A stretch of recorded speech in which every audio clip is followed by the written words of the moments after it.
Good morning, students. This is Dr. Asmacher, and today we are going to be talking about youth culture in the United States, specifically talking about youth culture in the 1920s, the flapper movement, which is associated with women in the 1920s, and we're also going to be talking about how that compares to today. Because I guarantee you, regardless of what generation you identify with, you've probably heard some variation on when you were a teenager or in your 20s, as some of you guys in class are, some variation on your generation is doing it all wrong, you're screwing it up, like you're ruining XYZ. So, what I kind of want to show you today is that that is a very common argument throughout history, that young people are always doing stuff wrong. And I think that you're really going to see as we look today at a primary source from a young woman who identified herself as a flapper, you're going to see a lot of the same kinds of arguments that you've heard lobbed at your generation. You're going to see those represented in this document. So let's first kind of establish what we mean when we say youth culture. So youth culture is simply the cultural kind of foundation of young people. So how youth culture looks like depends upon the time period we're looking at. In general, though, we're talking about cultural practices, phenomenon that are popular amongst young people. And here we're defining young people primarily as teenagers or people in their 20s. Okay, so fairly young population base. With this group, what they engage in, what's popular in this group, that's what we consider to be youth culture. So if you think of today and you think of, for example, how you use social media kind of tips off what generation that you belong to, that would be kind of an example of an organization that can kind of say youth culture.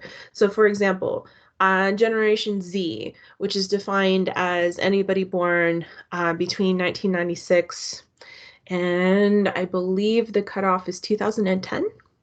That generation more predominantly uses social media sites like TikTok and Instagram versus, say, Facebook or Twitter, right? Which is the handle for older folks from different generations. So, for example, I am an older millennial. So, millennials were born between 1980 and 1995. So, I'm on the older side of that generation. And when I was young and in college, Facebook was a new thing. So, for my older millennial generation, like Facebook was to us like TikTok is to a lot of American youths today. So just to kind of give you an example. So as a way to kind of really understand youth culture in the 1920s, I want to do today a deep dive look at a primary source. So remember, we've been talking about sources in class, how a primary source dates to the time period we're studying. It's written during that time period, about that time period. A secondary source is a source written later, but looking at the time period we're studying. So today we're looking at a primary source. So we're looking at the 1920s and we want to find out a little bit about youth culture in the 20s. We're going to be looking at something written in the 1920s. So the source that we're going to be looking at today is Ellen Wells' page, A Flapper's Appeal to Parents. This was an article published in Outlook magazine on December 6, 1922. Okay, so this is from the early 20s. This is a document that is going to help us kind of understand what is a flapper, number one, and number two, what were some of the concerns people were having about flapper culture. So whenever we look at a source, just as a reminder, we want to ask the W questions to define the basic key pieces of information about a source. So in this case, Who creates the source? We already know without even reading the article, the author's name, right? Because we have the bibliographic entry. So it's Ellen Wells Page is the author. What is going on in this source? We wouldn't be able to tell that, right, before we read the source. Okay. So we'll come back to that one. We'll revisit these questions after we've looked at the source. When is this source created? Again, the bibliographic entry gives us the clue here. It's published on December 6, 1922. Okay, so we know that information already before we even start reading the source.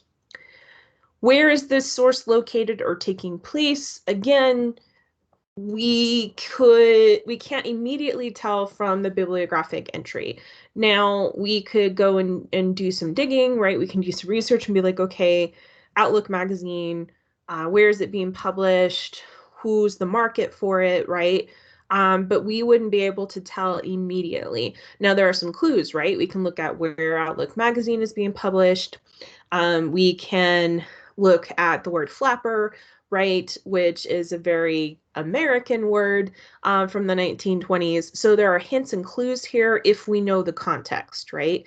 There are sort of signposts for us to do a little bit of digging to figure that out. So I will tell you, yes, we are talking about the United States here, but if it was unclear, right, like if we didn't know that already going in, there would be some potential hints even just in the bibliographic entry for us to go look. And then the million-dollar question, whenever we look at a source as historians, is why is this source important? Again, we don't know this until we read it. So this is definitely one of the last questions we kind of ask ourselves about a source. This is the hardest question to get used to answering.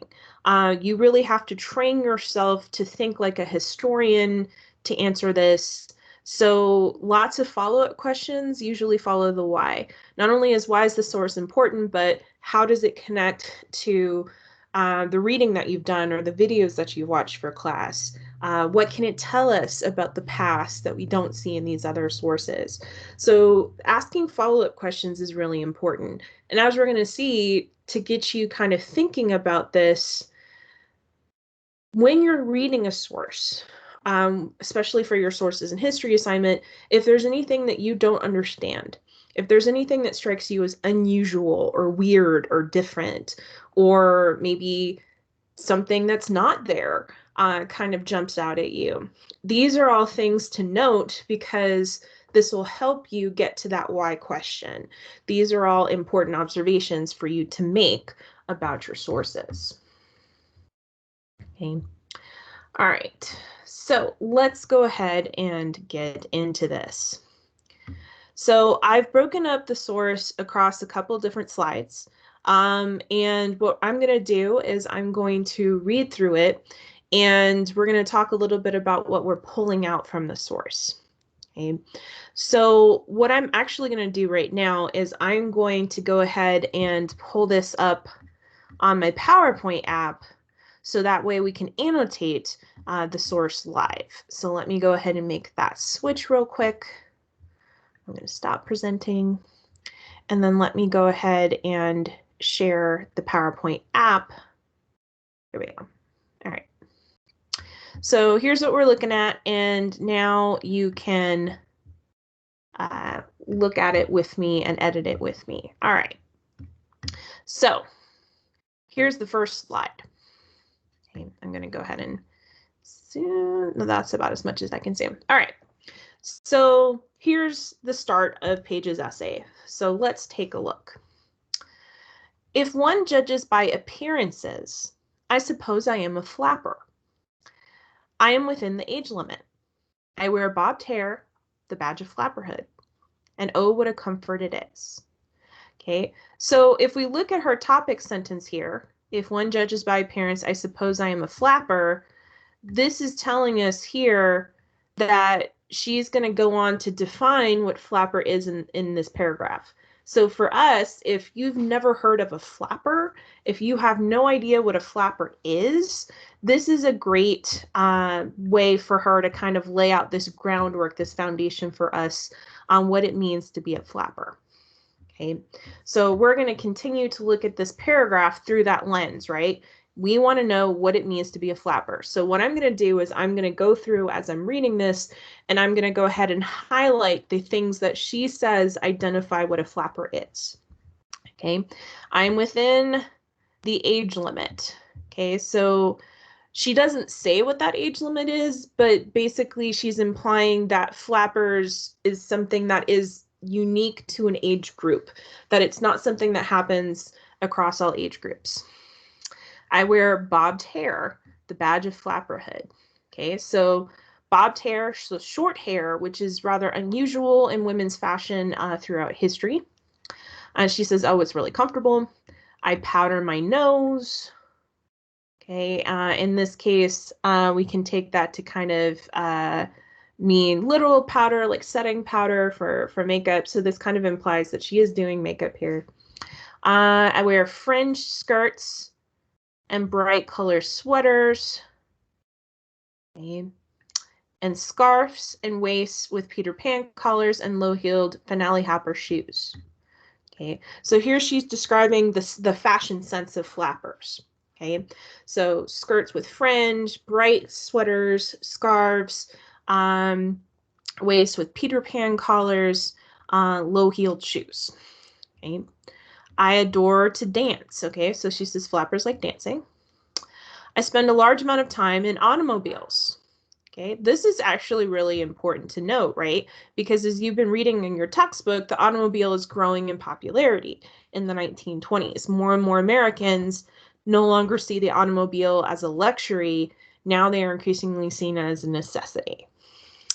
I attend hops and proms and ball games and crew races and other affairs at men's colleges. So hops, this is a word that you might be going, I have no idea what this means. So a hop is a kind of dance. So like, for example, if you're familiar with the 1950s and poodle skirts and sock hops, right? Again, kind of this idea of a social gathering centered around dance. Okay. What's interesting is that some of these events, like, right, she's talking about taking place at men's colleges. So that gives us a hint at the age group we're talking about, right? That we're talking about people in their late teens and early 20s. She says, but nonetheless, some of the most thoroughbred super flappers might blush to claim sistership or even remote relationship with such as I. So she says, I'm not like the flapperest flapper there was, right? So she's saying that there is a distinct difference between her and the people that she identifies as super flappers, right? People that are really kind of the most extreme version of this youth culture. She says, I don't use rouge or lipstick or pluck my eyebrows. So here she's saying, okay, there are some flappers that are really into makeup and the beauty routine. I don't do that. Okay, so she's saying here like what she doesn't embrace about flapper culture, but it's still telling us about flappers, right? That she can still be considered a flapper even if she doesn't embrace some of these other trends within flappers. She says, I don't smoke. I've tried it and I don't like it. I don't drink. Okay. Or tell peppy stories. I don't pet. And if you're going, what is this word, pet? Pet basically means groping or fondling. So in other words, she's saying, I don't hook up. I don't fool around with people. Okay. So here she's kind of defining flapper behavior now. So she's saying flappers, a lot of them wear makeup, they smoke, they drink, they kind of fool around a little bit, right? So she's talking about sexual experimentation and expression. And then she says, and most unpardonable infringement of all the rules and regulations of flapper ends, I haven't a line. Okay. This is one that also stumps me as a historian. I haven't a line. I'm not sure on the lingo off the top of my head what she means by that. Okay. But then there are many degrees of flapper. So this is kind of interesting, right? She's telling us that not all flappers are the same, that there are different flavors and varieties of flapper. She says there's the semi-flapper, the flapper, and the super flapper. So she kind of breaks it up into three categories. She says each of these three main general divisions has its degrees of variation. I might possibly be placed somewhere in the middle of the first class. So she's identifying here her personally as a semi-flapper. Okay. All right. So we've got our basic definition of what a flapper is in terms of what a flapper looks like and some of their behaviors. So if you're having a hard time visualizing, if you're not really a visual person, this is what flapper style looks like visually. Okay, so remember she's talking about, we don't see any fringe skirts in here, but we do see lots of scarves, right? We do see the short hair. You can see it especially in this lady right here. Some interesting collars, right, that you can see in some of these shirts, although none of these would be defined as Peter Pan collars. The short heels, okay, the shorter skirts being right about knee height. The popularity of these hats, which we define as kind of what we call the cloche style hat. This is what a flapper looks like. And if you think back to images from World War I, this style for women is very different. For one, the knees are showing.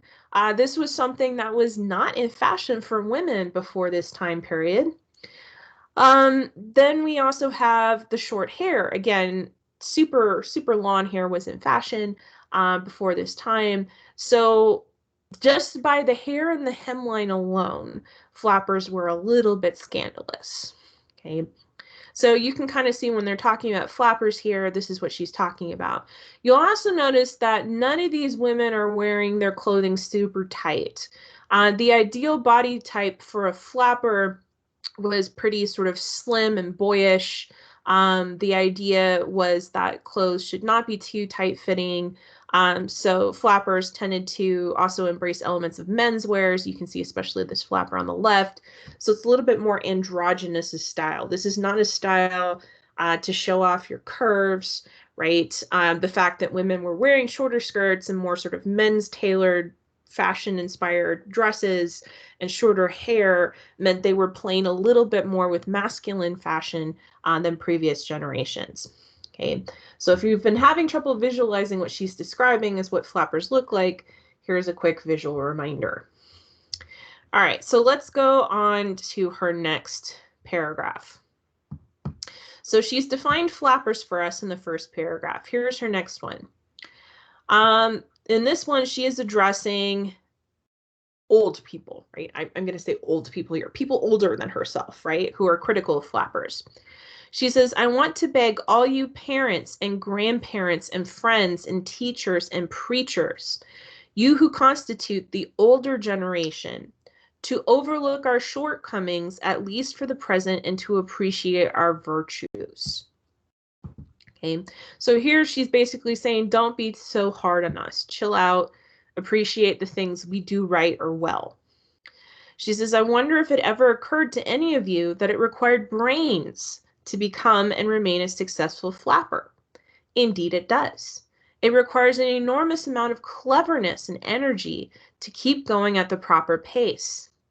It requires self-knowledge and self-analysis. We must know our capabilities and limitations. We must be constantly on the alert. Attainment of flapperhood is a big and serious undertaking.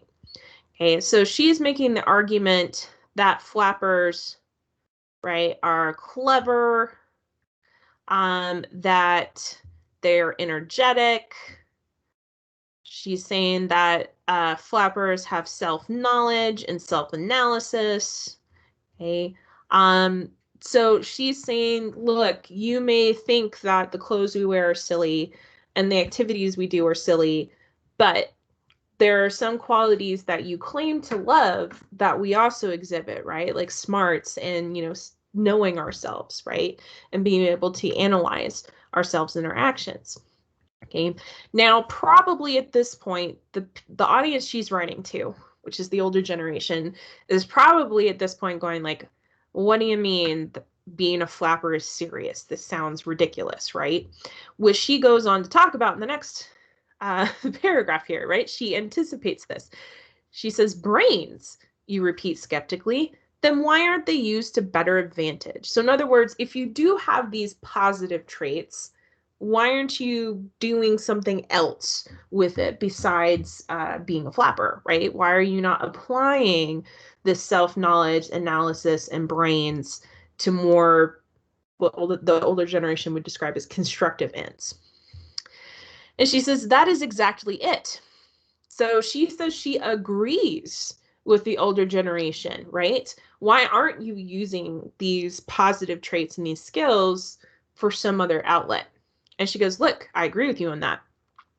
She says, do you know who is largely responsible for all this energy being spent in the wrong directions?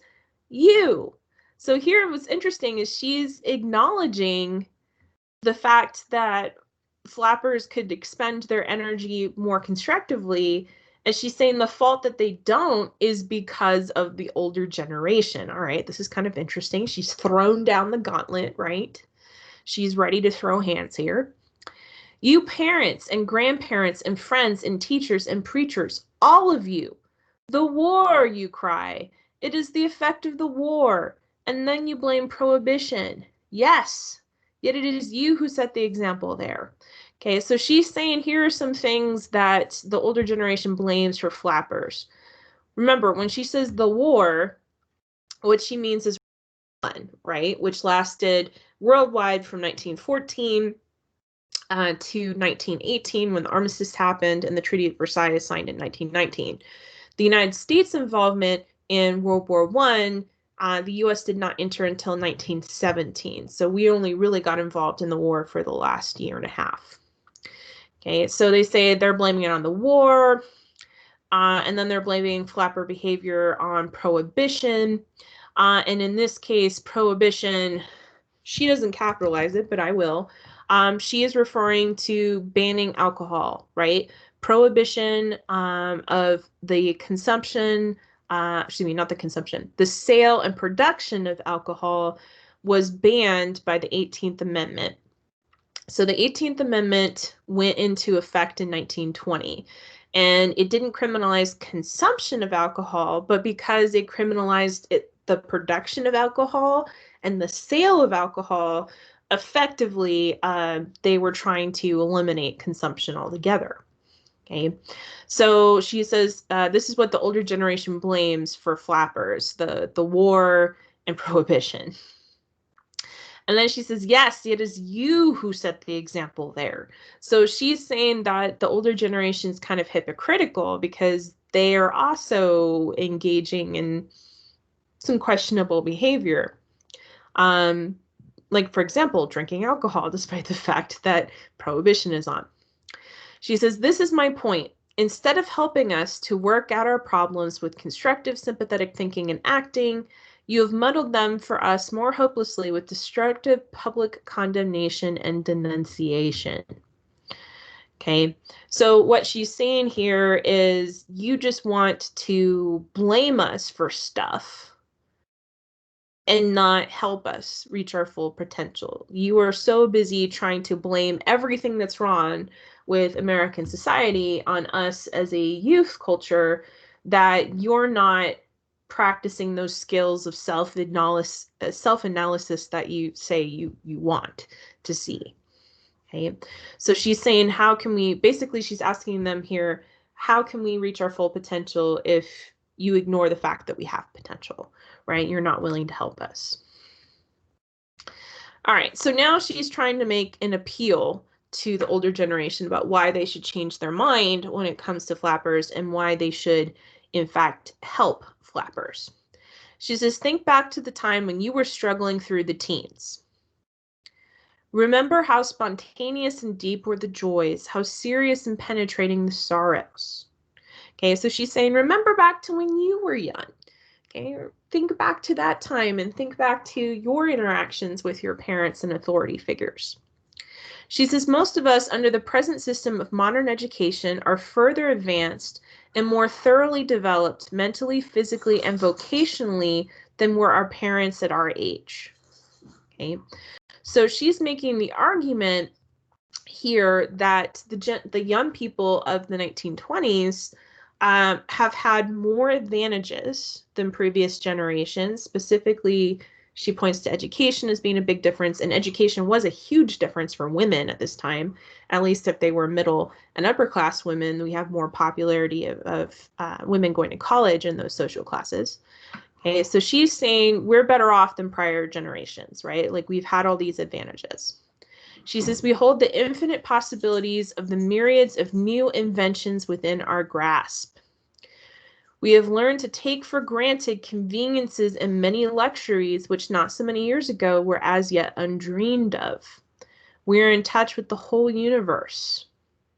Okay, so here again, she's kind of recognizing how different the cultural landscape is for her generation. She says, look, we have all these new technologies, some of which are wonderful, right? Like the automobile, some of which are utterly terrifying, like the invention of chemical warfare during World War I, right? And some of the sort of deadlier tools of war that come out of that war. Okay? She's talking about many luxuries brought on by mechanization, the fact that increasingly Americans have electricity and running water at home, for example, that prior generations didn't get to experience. So she's recognizing all of the advantages that flappers and young people in general in the 20s have.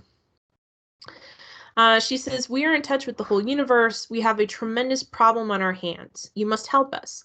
Give us confidence, not distrust. Give us practical advice and aid and advice, not criticism. Praise us when praise is merited. Be patient and understanding when we make mistakes. Okay, so here she's saying, look, this is an unprecedented thing for young people, right? We are facing different privileges, but also different challenges than you were when you were our age. Help us out here. Don't, blame us. Don't write us off. Like, work with us, right, on developing our full potential. All right. Here she's talking a little bit about why her generation is the way they are. She says, we are the younger generation.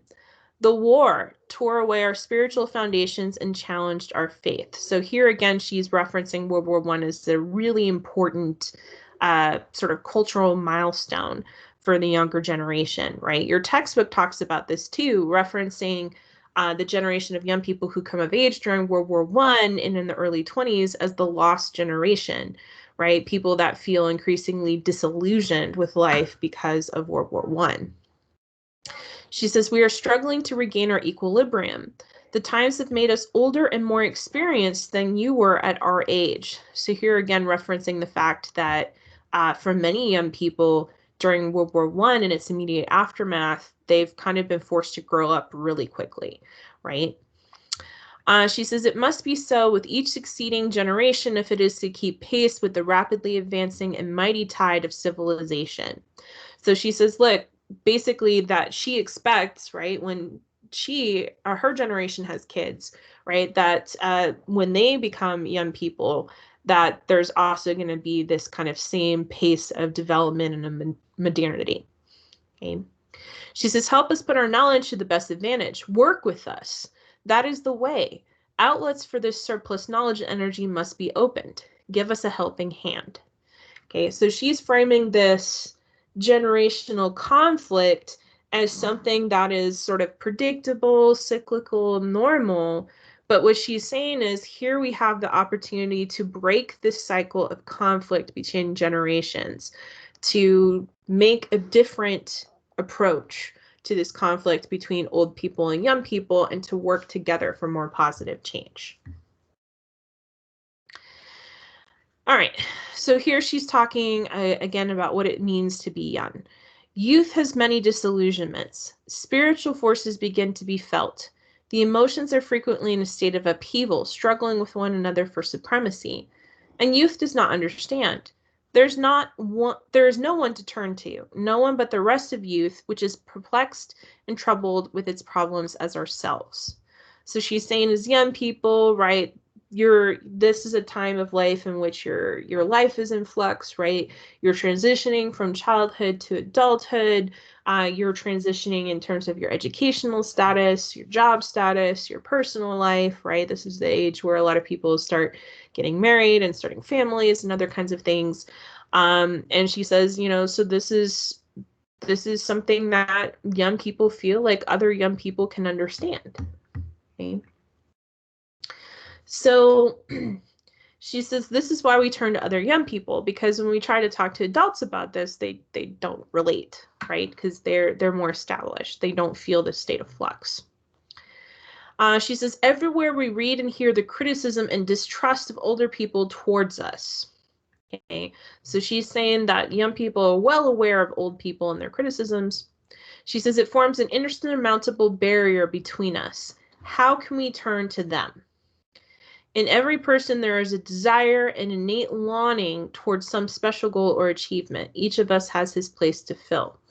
So she's saying, look, we can't talk to you for guidance because you seem to be very much against us entirely as human beings. Okay. All right, here's her concluding paragraph here. She's making her final pitch to older generations. It is up to you who have the supervision of us of less ripe experience to guide us sympathetically and to help us find, encourage, and develop our special abilities and talents. Okay, so this is her pitch to the older generation. She says, study us, make us realize that you respect us as fellow human beings, and that you have confidence in us, and above all, that you expect us to live up to the highest ideals and to the best that is in us. So she's basically telling them to trust us, work with us, show us goodwill, right? And then we can have a more productive working relationship. All right, so let's revisit the W's. Okay, so we already know the author's name, right? In terms of what is going on in this source, okay, we can kind of sum it up as young person is appealing to older people to bridge the generation gap and stop being so critical. Okay. Basically, the sub theme of this essay is stop criticizing us old people. Do better. Okay. All right, so we already said this source is created in 1922, where we said USA. All right, why is this source important? There are a couple different reasons that we could put why this source is important. We could say something along the lines of this source tells us a little bit about the mindset of flappers, right? That at least for Paige, being a flapper was something that she put a lot of thought into, right? And remember, she talks about things about being a flapper she likes and embraces, and other things that she doesn't do because it doesn't work well for her, right? Like she doesn't like to smoke and drink. So for her, she's defining flapper culture as something that is consciously chosen because they like it and they incorporate bits and pieces of it. So in other words, there are at least some people who are embracing this flapper subculture because it works for them and it benefits them. It's not because it's trendy or in style, right? That there's something fulfilling they find about being a flapper. You could also make the argument here that this source shows us that generational gaps persist throughout history, right? Especially because we can make the same arguments today about older generations and younger generations in our culture in the United States. You could also say this source tells us more detail about the aftermath of World War I, right? That we kind of get a little bit of a window into how disrupting World War I was for the younger generation, how it kind of shook their world and what they thought they knew about their world and their future, right? And that they definitely lay a lot of the blame for World War I and Prohibition at the feet of their parents and grandparents, right? The older generations. I apologize for the squeaking. One of my dogs has found a toy. They always wait to do this when we're recording.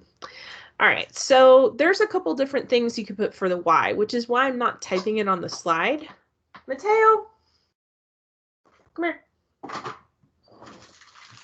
Sorry, we are taking a break to throw the dragon. All right, go get it.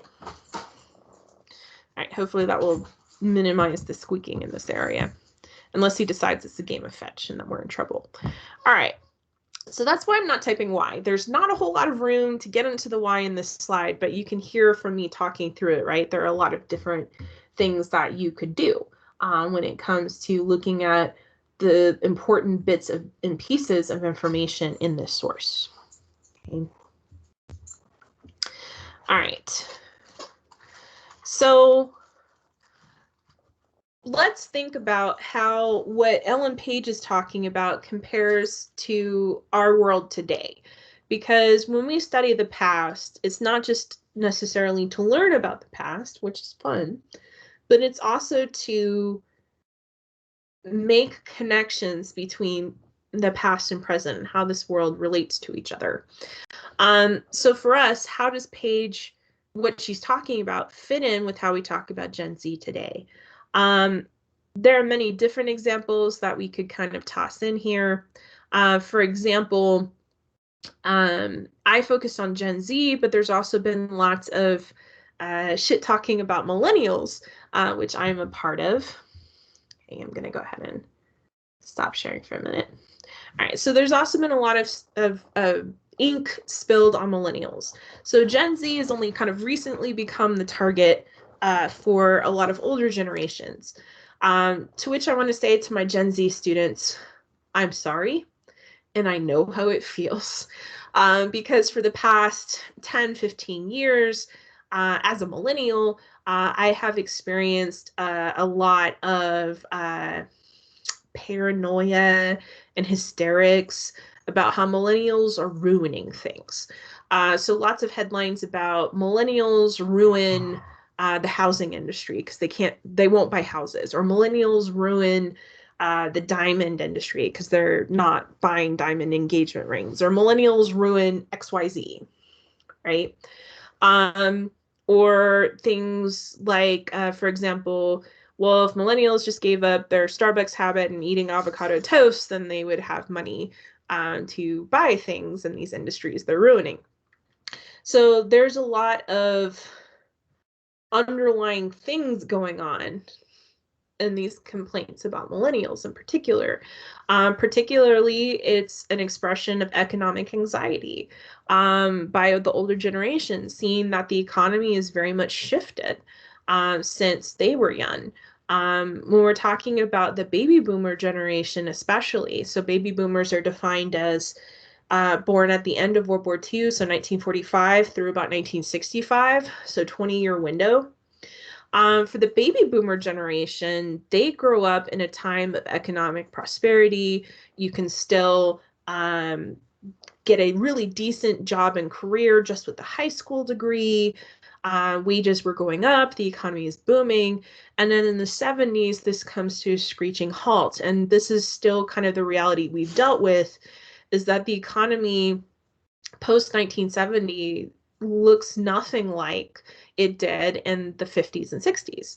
And still today, that is the case. And our economy, as of this recording in 2020, is still nowhere near as prosperous and wasn't even before our global pandemic of COVID-19. So a lot of this is anxiety about these changes in the economy kind of being placed at the feet of a generation. And the millennial argument to this is things like, well, I can't afford to buy a house because I have student loans because the cost of college has gone up, or I'm not buying a car or a diamond ring or whatever, again, because I don't have money to spend on this. And so that becomes kind of a generational conflict. You can kind of see lots of memes where basically millennials are shaking their fists at baby boomers who are basically ruining the economy or ruining the political climate. So because millennials are kind of in the punching bag for so long, when it comes to Gen Z, um, I don't think we've fully seen Gen Z embraced as a punching bag by older generations just yet. I feel like there's still a lot of focus on millennials, even though the fact that older millennials like myself are now much closer to age 40 than we are to our 20s. Um, so Generation Z, the articles I have kind of seen about Gen Z from older generations that express the same kind of animosity and anxiety are about things like, well, they're busy on TikTok, or they're not as concerned with things like economic growth as they are with global warming and other kinds of things. That the priority and the value set is different for Gen Z versus older generations. And again, that's very similar to what we see in Page's source, right? This idea that there should be common shared values, right? Page was identifying things that she felt should be skills and values appreciated by both young and old generations. But there's a lot of tendency to lay the blame at the feet of the younger generation, right? That the younger generation coming of age can't be trusted, that they're going to ruin stuff. I don't think that's the case. I don't think that's ever really been the case in US history. I think kind of like immigration, and the group of immigrants that's blamed for ruining America, that also changes. But that's been a consistent argument across American history, just which immigrant groups are ruining the United States changes over time. Same thing with generations. So if you belong to Gen Z, keep your chin up. I have great faith in your generation. I love the tech savviness of Gen Z. I love the optimism and the very broad support for causes you are passionate about. Like, that encourages me as a millennial. If you're a millennial like me, don't participate in generation bashing. Like, show some solidarity for Gen Z, even if they rightfully criticize us for not giving up Facebook. If you are Gen Xer, I am sorry. Your generation got screwed 6 ways till Sunday. But at least you're not usually seen as a punching bag. And if I have any boomers in class, um, take this time to really think about what you can do to help inspire the younger generation. Because even though a lot of ink has been spilled by millennials and Gen Z talking about all the ways that boomers have wrecked things, for them, boomers are still the generation that gave us social justice movements in the 1960s that were the backbone of student protests and civil rights movements, and that's nothing to sneeze at. So the moral of the story for this week, to kind of wrap up our discussion of youth culture, is the kids are all right. They really are. Whether we're talking about the kids in the 1920s or these young women who embrace flapper cultures, or whether we're talking about Generation Z today, the kids are all right. They're going to do all right. And it's our job, if we're members of an older generation, to support the future generations and give them the love and the credit that they need to grow. Until next time, I'm Dr. Asmacher.